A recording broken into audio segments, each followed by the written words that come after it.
Hello, my name is Fiona, and I am a certified teacher and a Praxis coach with Study.com. Are you planning to take the Elementary Education Content Knowledge Test 5018? This is a multi-subject exam. These problems will cover the subtopic of history, government, citizenship, and democracy. Let's review some of the types of questions you may encounter on the exam. Let's jump right in.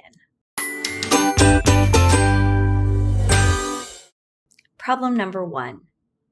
Which faction of the Founding Fathers did not favor a strong national government? The Federalists, the Know-Nothings, the Anti-Federalists, or the Tories? I want to look first at the Know-Nothings and the Tories, as neither of these were Founding Fathers. So the Know-Nothings was a party founded in 1844, long after the American Revolution, so we can eliminate them straight away. We can eliminate the Tories as well, as they were loyalists because they were loyal to Great Britain and opposed the American Revolution. So now let's look again at the question. The Founding Fathers who did not favor a strong national government. That means they did not favor a strong centralized or a strong federal government. So the Federalists favored a strong federal government and state governments with fewer powers. So we can cross them off as well. And we're left with the Anti-Federalists. They favored granting the states more control and opposed the creation of a powerful centralized government. So the Anti-Federalists is the correct answer here. Problem number 2. Which of the following best describes the difference between oligarchy and aristocracy as forms of governments?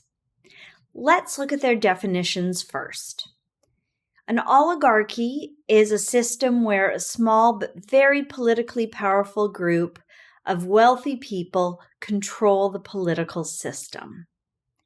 An aristocracy refers to the elite, prosperous, and influential landowner members of society who wield political power as well.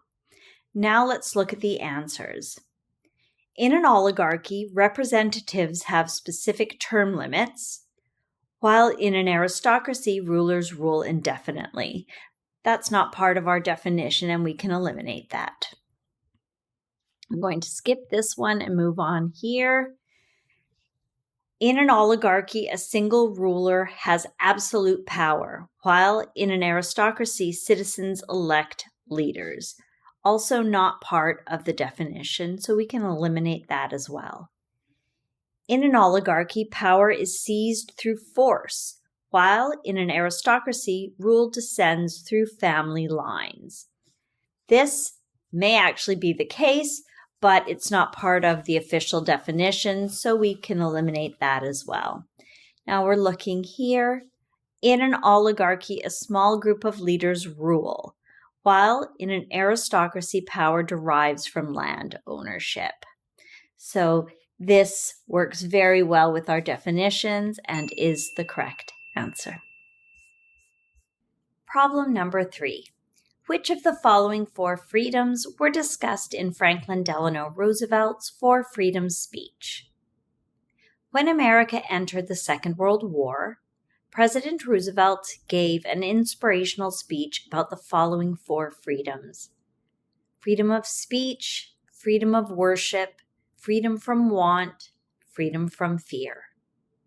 These were symbols of the purpose for America joining the war effort and to give hope going forward to people so that they understood that this was a fight for freedom.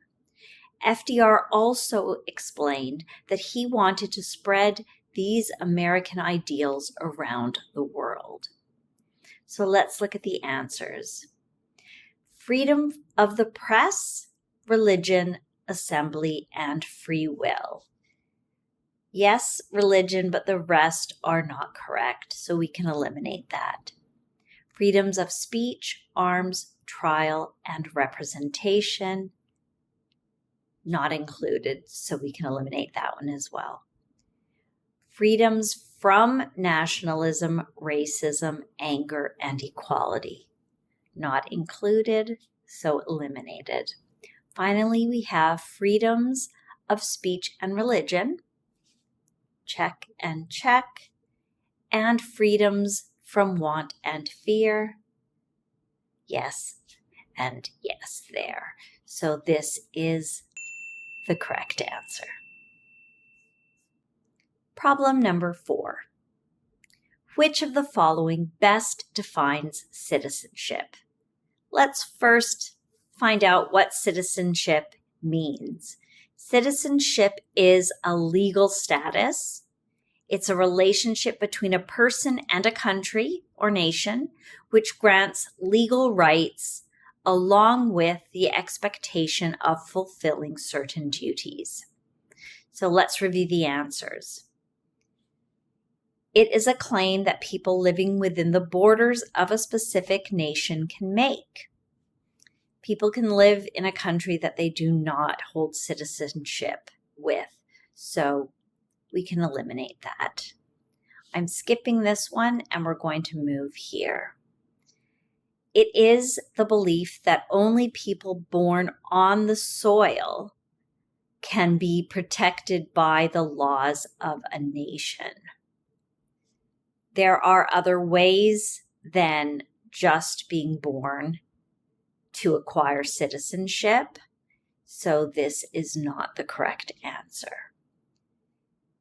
It is a law that requires people to register their identity with a nation through official and veritable documentation. This can actually be part of the citizenship process, but is not the definition of citizenship. So we can eliminate that. Now we're coming here. It is a status held by an individual that grants that individual specific rights and protections while also requiring certain obligations. That matches very well with our definition and is the correct answer. I hope I was able to clarify the subtopic of government, citizenship, and democracy so that you now have a better understanding of the types of questions you can expect to find on the exam. Please remember to like and subscribe to this channel so that with Study.com's help, you will feel confident and prepared on exam day. Bye for now.